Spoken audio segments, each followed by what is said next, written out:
앞뒤 계신 분 서로 인사하십니다. 잘 오셨습니다. 반갑습니다. 주님의 이름으로 이런 모두를 환영하고 축복합니다. 한 주간이 쏜살같이 지나갔습니다.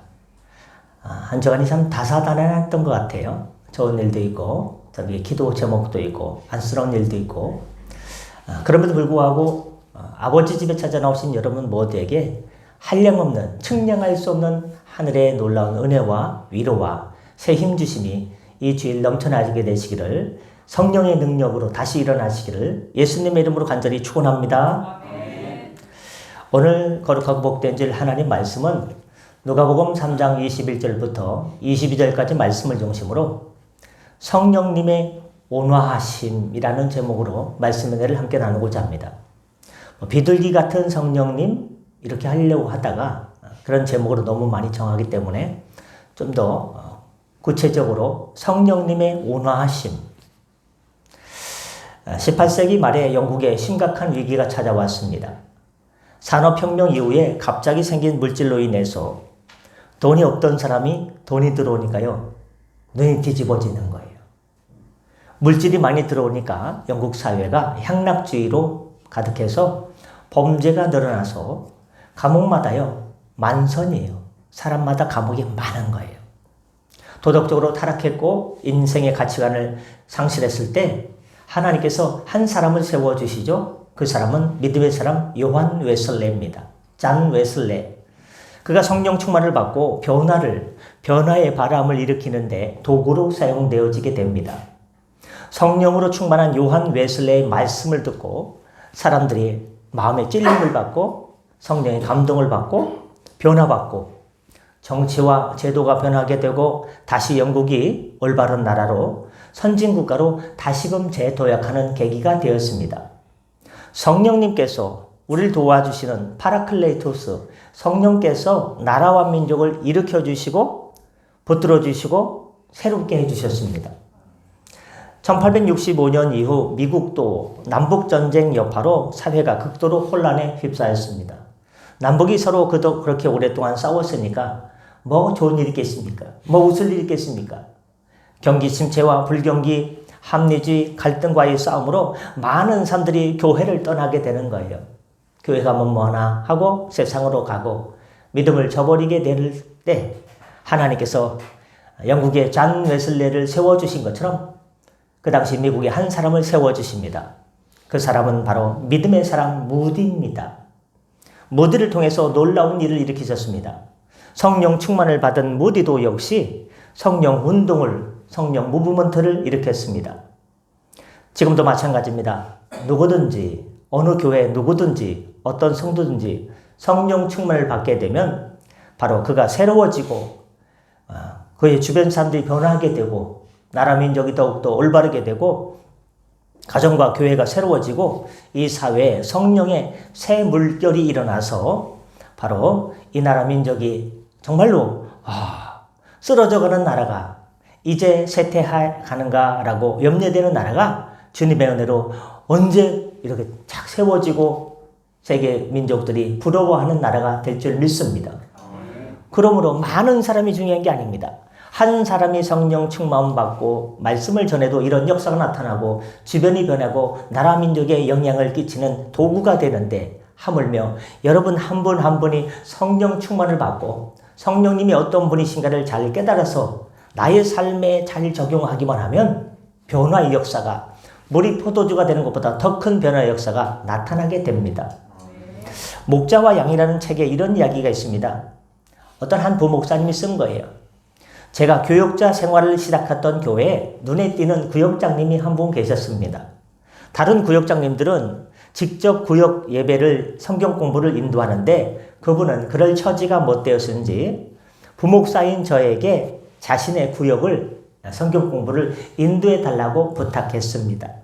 비록 그분은 일하시느라 학교 다닐 시간도 없었고 부유하지도 않았지만 그분은 구역 식구들을 아우를 수 있는 뭔가 상당한 권위를 인정받고 있었습니다. 그분은 구역 식구 중에 누가 신앙생활을 게을리하거나 박 집사가 오늘 어디 간 거야? 오늘 예배 오게 예배 오겠다고 한 구리 전통시장에 박 집사님은 어디 간 거야? 제가 아침부터 기다렸는데 기도가 많이 필요해요. 와야 오는 건데 참 그렇습니다만요. 어느 집사가 안 보이네 하면요. 그 구역장님은 그를 찾아가서 헌면해주고 교회에 결석하면 금식하며 그 구역원 한 명의 영혼을 위해서 금식하며 기도했습니다. 교회를 떠날 기미가 보이는 성도가 보이면 찾아가서 헌면하고 또 역시 기도해 줬습니다. 어떤 가정이 경제적으로 어렵게 되면 말로만 추워? 따뜻하게 하라. 배고파? 배불리 하라. 먹을 거 없으면 성덕교회를 가면은 소불고기 있으니까 그거나 먹고 와라 라고 말로만 하는 신앙이 아니었습니다. 정말 어려운 형제를 만나면 작은 물질이라도 보태는 것을 잊지 않았습니다. 그 성의 표시 아닙니까? 많은 게 중요한 게 아닙니다. 그렇게 구역 식구들을 뜨겁게 사랑하며 눈물로 기도하니 성경 공부를 인도하지 못해도 그 구역장님은 권위를 인정받았던 것입니다. 그리고 영혼 돌보는 일을 헌신해 봤기 때문에 하나님과의 관계가 점점 더 돈독해지며 주님의 사랑이 무엇인지를 아는 체험을 날마다 경험할 수 있었던 것입니다.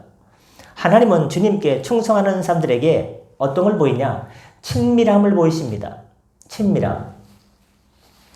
제가 어디 밖에 나갔다 오면요. 여기 중학교 애들이 놀고 있어요. 뭐 맨날 놀고 학교 끝나고 하면 여기 뭐 사랑방? 뭐 놀이터? 아지트? 애들이 놀고 있거든요. 그럼 애들이요. 저를 보면요. 안녕하세요. 안녕하세요. 근데 우리 둘째 애도 거기 있거든요.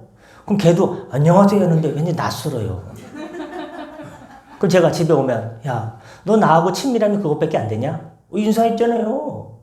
아, 그게 아니고 인사는 인사인데 나하고 좀 거리가 있는 사람들이 나를 보면 목사님 안녕하세요 하는 거지. 너는 아빠 왔어? 학교 다녔습니다. 난 이런 따끈따끈한 걸 원하는데 넌 이렇게 사무적으로 안녕하세요 안녕하세요 안 하는 것보다 낫잖아요. 그건 그렇지. 참 자식의 일만큼은 마음대로 되는 게 없어요. 참 자식이 아파도 말을 안 들어도 뭐 다른 생각을 갖고 있어도 이건 뭐 어떻게 할 수 없는 거예요. 그러나 기도하면 주님께서 가장 좋은 길로 인도해 주실 줄 믿습니다. 누군지는 잊으시기 바랍니다. 여러분, 하나님은 주님께 충성하는 사람들에게 친밀함을 보여주신다는 거예요. 시편 25편 14절에 이런 말씀이 있죠. 여호와께서는 그분을 경외하는 사람들에게 친밀감을 가지고 그들에게 그 언약을 알리신다. 여러분이 하나님을 잘 섬기고 믿음 생활을 건실하게 잘하면 하나님께서 여러분을 친밀하게 여겨주세요. 그래서 친밀하게 여겨주신다는 것은 어떻습니까? 하나님께서 우리 이름 부를 때 임기순 성도야 너 어떻게 지내는가 잘 생각해봐라 이러면 우리가요 어떻겠습니까? 불편하지 않겠습니까? 근데 하나님께서 기순아 내가 너를 사랑한다. 기순아 너 요즘 왜 그래? 너 원래 그런 사람 아니잖아. 너 밝은 사람이잖아. 요즘 왜 이렇게 글루미 데이 우울한 날도 보내고 있니? 하면요 얼마나 뜨끈뜨끈하겠어요. 친밀하게 기순아. 근데 임기순 그러면 부담스러워서 뒷걸음치지 않겠습니까? 이 친밀함이 신앙생활에서 되게 중요한 거예요. 어떤 사람은 하나님을 아빠, 아버지, 아버지라고 부르는데 어떤 분이요 전능하고 거룩하시고 그 불편해 맞는 말인데 좀 친밀함이 있어야지 하나님께 기도할 때도 주님 들어주세요. 귀가 안 들린대요. 어떻게 해요? 들려주세요. 듣게 해주세요. 하고 기도할 수 있죠.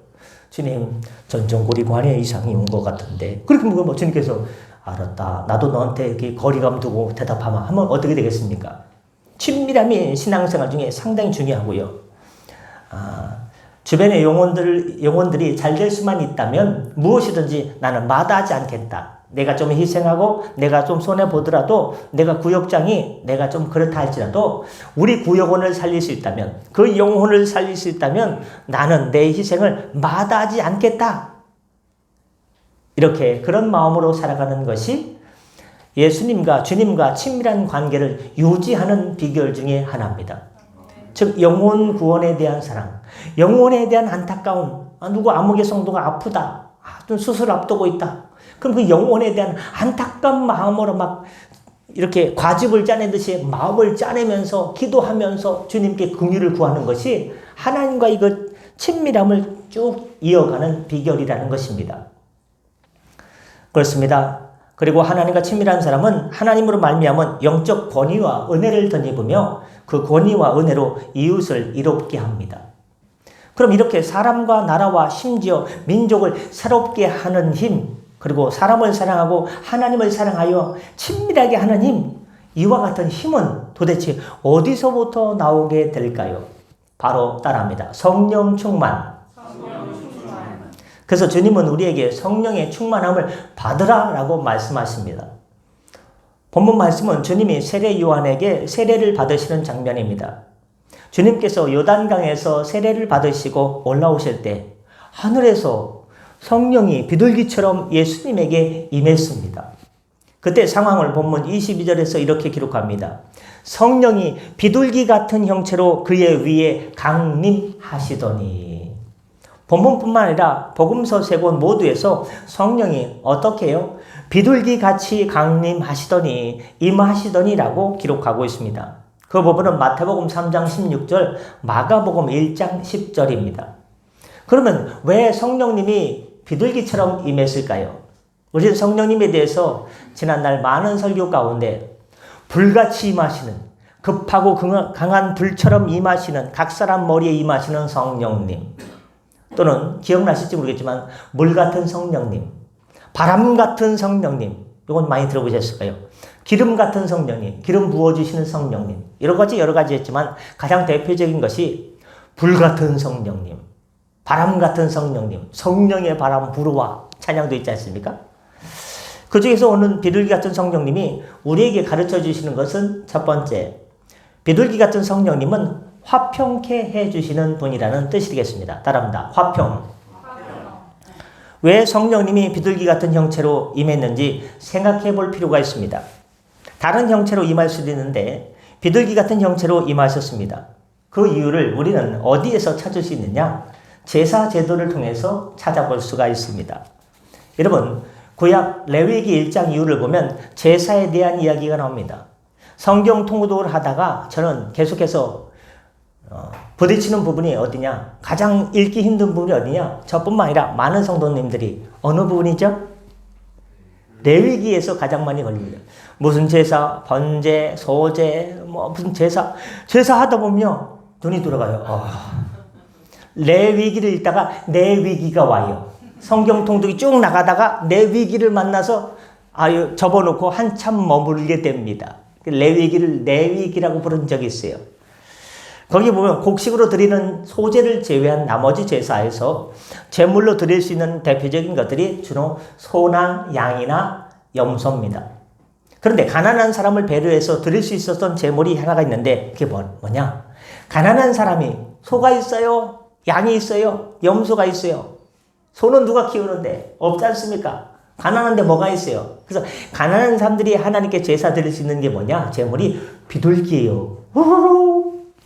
여기서 제사의 근본 정신을 알아야 되는데, 그럼 제사를 드리는 근본적인 목적은 두 가지입니다. 첫 번째, 제사를 통해서 나의 죄가 깨끗이 씻겨져 나가는 것입니다. 속죄입니다. 또 속죄 이후에 죄가 씻겨졌으니까 하나님과의 관계가 좋아졌어요. 화평을 이루는 겁니다. 엄마와 딸이 서로 사이가 안 좋아진 일이 있어요. 근데 어떻게 됩니까? 어떤 계기를 통해서 사이가 안 좋으면요, 말도 안 듣고 애들이 주로 사용하는 무기가 뭡니까? 뭘 안 먹어요? 밥도 잘 안 먹어요. 삐쭉 돌아가면요, 한스러워가지고 아이고 밥 먹어야 되는데 저것이 말이야, 저놈의 것이 또 저 짓이야, 그러면서 죄송합니다. 그 밥 안 먹어. 그러다가 뭔가 일이 해결됐어요. 그럼 어디 와서 앉아있어요? 식탁에 와서 앉아있죠. 밥 먹어? 예. 하고서 도란도란 얘기를 나누면요, 얼마나 이 가슴에 쌓여있던 응어리가 순식간에 풀려져 나갑니까? 이게 화평이에요. 우리가 하나님께 제사 드리는 목적이 뭐냐? 제사함 받는 것, 하나님과 화평을 이루는 것입니다. 우리가 잘 아는 것처럼 아담과 하와가 에덴 동산에서 죄를 짓지 않고 살았을 때는 하나님과 퍼펙트, 완전한 화평을 이루었어요. 그래서 하나님을 만나는 것이 신나고 즐거웠습니다. 그런데 죄를 짓고 난 다음에 하나님이 두려워서 어떻게 됐습니까? 나무 풀숲 뒤에 숨었습니다. 화평이 깨어져 버렸습니다. 그래서 하나님 뒤에 숨었습니다. 제사는 바로 이 깨어진 하나님과의 화평을 회복하는 길이 제사입니다. 바로 예배라는 것은 나의 죄사함 받는 길이고 예수의 피로 죄사함 받는 것을 확인하는 길이고 또 하나님과의 화평을 이루는 것이 제사입니다. 예배입니다. 근데 이 일을 위해서 친히 제물이 되기 위해서 이 땅에 오신 분이 있는데 바로 그분은 여러분이 잘 아시는 예수 그리스도입니다. 요한복음 1장 36절은 예수께서 건의심을 보고 말하되 보라 하나님의 흰내 하나님의 어린 양이로다. 구약에서는 제물이 하나님과 막힌 담을 헐어 화평을 이루었다면 신약에서는 그 일을 우리 주님 예수님께서 하나님과의 막힌 담을 허물어 주셨습니다. 그리고 그곳에 다리를 놓아주셨죠. 십자가 다리입니다. 누구든지 십자가 보배로운 피를 의지하여 그 다리를 통해서 하나님께 나갈 수 있습니다. 화평의 길이 열렸습니다.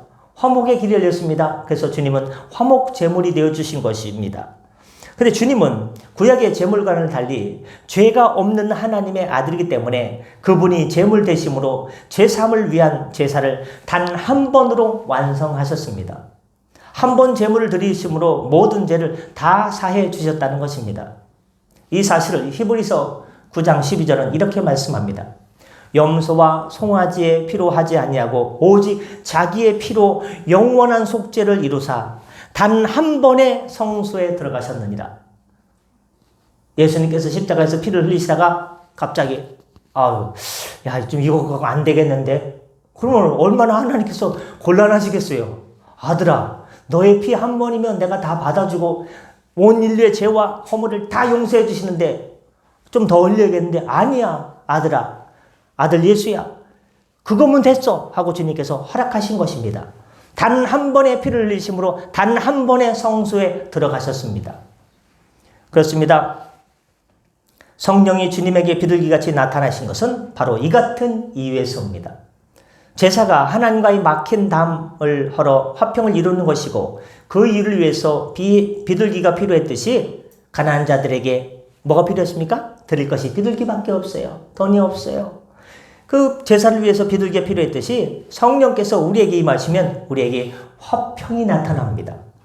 그 화평은 첫째 하나님과의 화평, 십자가는 수직적으로 하나님과 인간관계의 화평, 또 사람과 사람 사이의 수평적인 화평을 이루는 것이 십자가입니다. 막힌 담이 우르르 하고 무너졌습니다. 성령이 임하면 죄로 망가지고 끊어지고 다쳤던 하나님과의 회복의 역사가 나타납니다. 그래서 하나님의 음성을 듣고 하나님과 동행하는 삶을 살게 됩니다. 어떤 분이요, 지난번 여름에 가족들을 데리고 베트남 다낭으로 놀러 갔대요. 다낭에 갔더니요, 하루에 좋은 호텔이 35,000원이랬나? 진짜예요? 그렇게 싼 거예요? 그래가지고 다낭에서 딱 숙소를 잡아가지고 베트남 여행이 쌌대요. 하여튼 숙소도 3만원인지 5만원인지 호텔급인데 무궁화 5개짜리인가 5만원이더라. 그래가지고 막 산에 진미 막 해산물하고 탁 하고 여행을 시켜주니까 부인이 너무 좋아하더래요. 그래서 부인이 그분께 이렇게 얘기합니다. 이제까지 지은 너의 죄와 오늘의 죄와 앞으로의 죄를 용서하노라. 너무 좋으니까. 어떤 분은 나이아가라 폭포에 죽기 전에 우리 나이아가라 폭포 한번 부인을 데리고 갔대요. 그래가지고 거기 보면 나이아가라 폭포에서 폭포가 쏟아지는 것을 볼 수 있는 큰 높은 그 빌딩이 있는데 거기서 스테이크를 쓸기 전에 이제까지 지은 모든 죄와 오늘의 죄와 앞으로의 모든 죄를 용서해놓으니까 아멘 하여튼 얘기를 저한테 해주시는데 얼마나 좋으면 그렇겠어요? 기분 참 모든 응어리가 풀려나가지 않겠습니까? 모든 죄와 허물의 응어리가 풀려나는 것은 예수님의 보배로운 피로써 되어지는 것이고 성령의 역사 가운데 죄사함뿐만 아니라 덤으로 1+1 화평을 선물로 주실 줄 믿습니다. 두 번째로 비둘기 같은 성령은 우리 가운데 따라합니다. 평안을 주신다. 이 구리에도요, 교회 중에 평안교회가 있어요. 우리 용천로의 같은 시찰이에요. 그 평안교회 목사님 그 아들이 중3인데요. 조선일보 골프 주니어 멤버십 대회에서 1등을 했나? 그래요. 하여튼 기도를 많이 하니까 애가 골프를 잘 쳐요. 우리나라 중등부에서 3위를 했어요. 3위.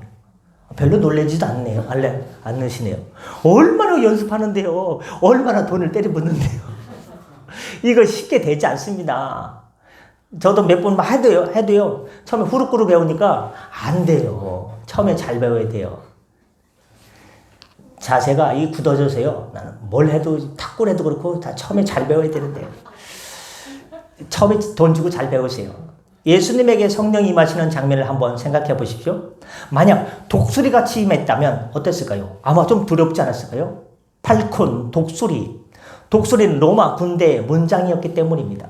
아니면 성령께서 임하시는데 깍깍 하고 까마귀처럼 임했으면 어땠을까요? 제가 보기에는요, 조금 불쾌하고 부담스러웠을 것 같아요. 근데 비둘기같이 임하면 물론 느끼는 감정은 조금씩 달라도 평안함을 느꼈을 것입니다. 더군다나 비둘기는 제사 때 제물로 드리는 새입니다. 친숙합니다. 그 새로 제사를 드리면 죄사함을 받죠. 그러니 평안함을 느끼지 않았을까 한번 생각해 보십시오. 주님은 우리에게 뭘 주시기를 원하시느냐? 평안을 주시기를 원하십니다. 한 주간 동안 애가 아파가지고 기도하느라 얼마나 마음이 울밋줄밋했느냐. 이제 내가 고쳐졌으니까 마음이 평안하지 하고 말씀합니다. 한 주간 동안 새로 낸 사업장 운영하면서 무인 매장에 가서 막 중국집 커튼 비슷한 거 들어가면요, 작업실 있는 것 같아요. 거기서 막 이렇게 막 하고, 아니 그렇게 천막 이렇게 하나 생겼어요. 중국집은 아니에요. 하여튼간 후레쉬 크레디트. 내가 너 거기서 동분서주 하면서 밥 먹을 시간도 없이 그냥 요거 포장하고 플레이 배치하고 주문하고 막 이렇게 하고 전화 받고 그 힘든 거 내가 안다. 내가 너 자리 잡게 해줄게. 그럼 어떻게 하면 됩니까? 기도하고 하나님 더욱더 사랑하라. 하나님 제가 뭘 도와줍니까? 나를 사랑하기만 해. 그럼 내가 내 사업장 책임질게라고 말씀해 주실 줄 믿습니다. 한 주간 동안 주방에 들어가서 얼마나 힘들게 일했느냐. 손가락에 여기에 보면은 막 파스를 막 붙인 상태에서 아침에 전도 물품 넣는데 세상에 파스를 보니까 참 이게 내가 파스 붙인 분한테 이런 걸 시키는 사람이 주위 여기 나였는가 생각하니까 미안하기도 하고요. 참 이게 뭐가 필요합니까? 파스를 떼내는 평안이 필요합니다. 운전대를 붙잡고 수술을 앞두고 얼마나 불안합니까? 이런 생각 저런 생각 별 생각이 다 들죠. 갑자기 자다가는 말고 식은땀이 나서 눈을 턱 뜨게 되죠. 여러분 뭐가 필요합니까? 평안함이 필요합니다. 여러분께서 기도해 주셔서 최 집사님이 이제 어떤 증세가 있었느냐, 숨을 쉬다가 갑자기 하고서 호흡이 곤란이 와요. 낮에는요 그런 증상이 오려면요 알아서 하면요 조절이 돼요. 근데 주무시다가 갑자기 하면요 굉장히 놀라는 거죠. 식은땀 나고 불안 증세도 오고 공황도 오고요. 얼마나 힘듭니까? 40일 동안 잠 1시간 2시간 잤으니 얼마나 괴로워요. 그러나 최근에는 주님께서 은혜를 주셔서 옛날에 수면제 먹어도 안 통했어요. 수면제 먹어도 잠이 안 와요. 더 스트레스죠. 요새는 한 알만 딱 먹어도요 4시간 동안 잠을 자는 역사가 4~5일째 나타나고 있습니다. 여러분 기도하실 때 어떻게 기도하셔야 돼요? 수면제 먹으면 잘 자게 해주세요? 아니죠. 수면제를 끌고 베갯잎에 머리만 살짝 대도 잠을 주무실 수 있게 최 집사님께서 기도해 주시길 바랍니다. 그렇습니다. 그리고 귀에서 이명도 나고 삐소리도 나고 그것도 중요합니다.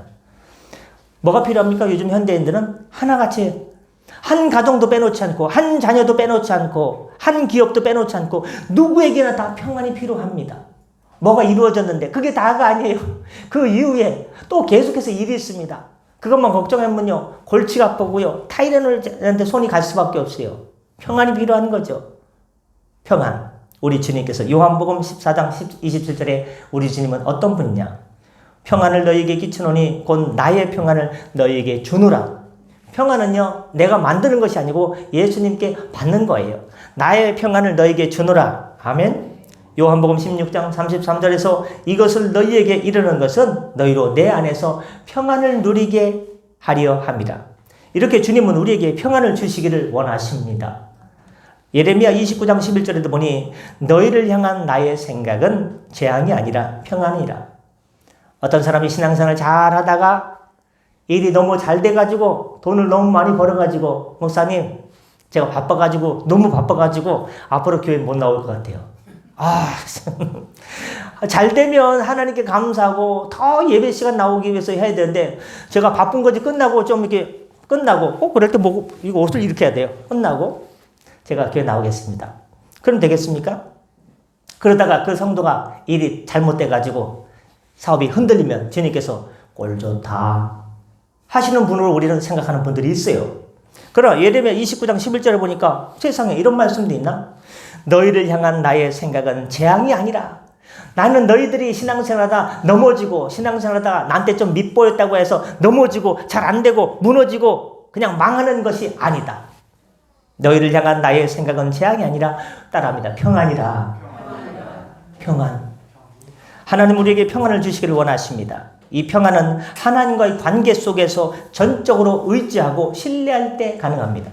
그냥 주지 않습니다. 하나님만 붙잡고 하나님만 의지할 때 평안을 주시는 것이지 그냥 주지 않습니다. 다니엘과 세 친구들을 보십시오. 요셉을 보십시오. 그들이 사자굴이나 불 속에서 감옥에서도 평안했던 이유는 하나님만 전적으로 이 위기 가운데서 하나님께서 나를 붙들어 주시고 일으켜 주실 거라는 믿음이 있었기 때문에 주님만 의지했기 때문에 평안이 왔습니다. 하나님을 전적으로 믿게 해주시는 힘 주시는 분이 바로 성령님입니다. 그러니 평안을 달라고 기도하기 전에 우리 먼저 성령 충만을 위해서 기도해야 됩니다. 하나님 제가 이렇게 어렵습니다. 이거 큰 일을 앞두고 있습니다. 우리 집에도요. 제 남동생 그 애가 3명인데 큰 애가 11월 14일날 시험 본다니까요. 예. 여기도 시험 보고 저기도 시험 보고 여긴 먼저 끝났고 얼마나 속 시원해요. 참 그렇습니다. 어떻습니까? 하나님 이 위기에서 건져주시고 더 잘되게 하시고 하기 전에 먼저 하나님께 어떻게 됩니까? 하나님 성령 충만케 하여 주옵소서. 먼저 성령 충만을 위해 기도하고 두 번째 자신의 기도 제목을 기도하는 거예요. 여러분 그런데 살다 보면 세상에 참 많은 어려움이 있습니다. 평안이 깨질 때가 있습니다. 그 불화의 원인들을 찾아보면 의외로 하찮은 것들이 많을 때가 있지요. 뭐 치약 짜는 얘기, 뭐 양말 뒤집어 놓고 뭐 하는 얘기, 그러다가 싸우고 뭐 이렇게 또 이렇게 멀어지는 얘기 하지 않겠습니다. 했네요. 실제로 비둘기 같은 성령이 임하면 따라합니다. 하나가 되게 한다. 사도행전 2장에 보면 예루살렘 교회 성도들과 사도들이 하나가 되었습니다. 그들의 성격도 출신도 학력도 배경도 경제력도 다 달랐는데 하나가 되었어요. 한 마음이 됐습니다. 그런데 그들이 처음부터 그랬을까요? 아니죠. 여러분 한 뱃속에서 나온 형제도 서로 싸우는데 쌍둥이도 서로 싸우는데 야곱가에서도 서로 싸우는데 한 집에서도 서로 마음이 안 맞는데 나도 내 마음이 마음에 들지 않을 때가 있는데 하나가 되는 게 이게 보통 어려운 게 아니에요. 쉽지 않습니다. 사실 예수님은 십자가를 앞에 두고 고민이 많으셨어요. 그 고민 중에 하나가 무엇이냐? 지금 예수님은 며칠 있다가 갈보리 언덕, 골고다 언덕 가서 십자가를 지셔야 되는데 예수님의 고민이 생겼어요. 제자들이 하나 되지 못하고 서로 다투는 거예요. 마가복음 10장 35절 이후에 보면 한 엄마가 나와요. 그 어머니의 아들이 야고보와 요한이에요. 주님께서 영광을 얻으면 저희 형제인 저희 애들인 야고보와 요한을 하나는 좌의정으로 하나는 우의정으로 하나는 주의 우편에 하나는 주의 좌편에 올려주시옵소서라고 간청을 합니다. 어떻습니까? 자기들의 아들만 생각해 달라는 것이죠. 참 자기중심적입니다. 사람들과의 관계 속에서 하나됨을 깨는 것이 바로 자기중심적인 생각입니다. 이것은 성령님의 뜻이 아닙니다. 타락한 인간의 마음과 죄악과 탐욕 때문입니다. 근데 문제는 이런 이야기를 들은 옆에 있던 제자들의 반응입니다. 마가복음 10장 41절에 보면 나머지 제자들의 반응이 나옵니다. 우리 아들을 이렇게 저 높은 곳에 세워달라고 하니까 10제자가 듣고 야고보와 요한에 대해서 화를 내거든. 이게 지금 십자가를 앞둔 전날의 제자들의 모습입니다. 십자가를 코앞에 앞두고 있는데 제자들이 서로 싸우고 있습니다. 마음이 하나 되지 못했으니 주님 마음이 얼마나 힘드셨을까요? 아마도 이런 일들은 이전에도 있었을 것이고 그리고 부활 이후에도 있었습니다. 요한복음 21장에 보면 베드로의 죽음을 주님께서 설명해 주는 거예요. 베드로야 너는 내가 젊어서는 이렇게 했던 나중에는 늙어가지고 띠뛰고 했으나 하고서 이렇게 죽을 거야 라고 주님께서 말씀해 주셨습니다. 그러면 자기 얘기니까 자기 말만 하면 되잖아요. 근데 갑자기 옆을 쭉 보면서요. 얘는요. 그런 얘기가 있어요. 요한복음 21장 21절에 보면 베드로가 그를 보고 예수께 여짜오되 주님 이 사람은 어떻게 되는데요? 이 제자는 어떻게 돼요? 저는 그렇게 인생이 맞춰지게 되는데 이 제자는 어떻게 돼요? 하고 그 제자에 가르쳤어요. 그 제자 누구냐? 요한이에요. 자꾸 비교하는 거예요. 비교. 언제까지 비교하다가 보내겠습니까? 그러니 서로 불편해집니다. 그런데 이런 제자들이 하나가 되지 못할 때 바로 성령을 충만히 받은 이후부터 이들이 하나가 되지 못하다가 하나가 되기 시작했습니다. 우린 살면서 가족과 이웃과 성도와 때로는 불편해질 때가 있습니다. 마귀는 항상 이런 틈을 삐집고 들어옵니다. 균열이 일어나려고 하면요. 기가 막히게 마귀는 그 틈을 이용해서 우리를 혼란의 도가니로 밀어넣습니다. 그러니 이런 마귀의 술책에 넘어가지 말아야 됩니다. 에베소서 4장 3절은 평안에 매는 줄로 성령이 하나 되게 하신 것을 힘써 지키라는 말씀을 기억해야 됩니다. 그 이유는 한 성령의 부르심을 받았고 한 하나님을 믿는 사람이기 때문에 하나가 되라는 것입니다. 다큐멘터리 남국의 눈물에 나오는 황제 펭귄 얘기는 하면 길어지니까 하지 말아야겠죠. 말씀 마치고자 합니다. 본문을 보니 주님이 성령이 비둘기 같은 형체로 임하셨습니다. 비둘기 같은 성령께서 강림하셨습니다. 이 성령은 우리에게 화평을 주고 평안을 주고 하나가 되게 합니다. 따라합니다. 평안을 주고 화평을 주고 하나가 되게 하신다. 이걸 기억하시고 날마다 어떤 일을 구하기 전에 성령 충만케 하옵소서 기도하고 우리의 구할 것을 구하며 주님께 쓰임받는 복된 주님의 도구 되시기를 예수님의 이름으로 축원합니다. 기도하겠습니다. 은혜의 주님 성령께서는 비둘기처럼 강림하시어 각 사람 머리 위에 임하시고 내주하시며 역사해 주시는 줄 믿습니다. 일생 동안 보혜사 성령께서 우리를 주의 평안과 화평과 하나 되게 하심으로 성령님의 원하심으로 의의 길로 인도하여 주시옵소서. 감사하며 축복하며 예수님의 이름으로 기도드립니다. 아멘. 주신 말씀 기억하면서 찬송가 270장 부르시면서 준비하신 예물 하나님께 드리겠습니다. 270장입니다.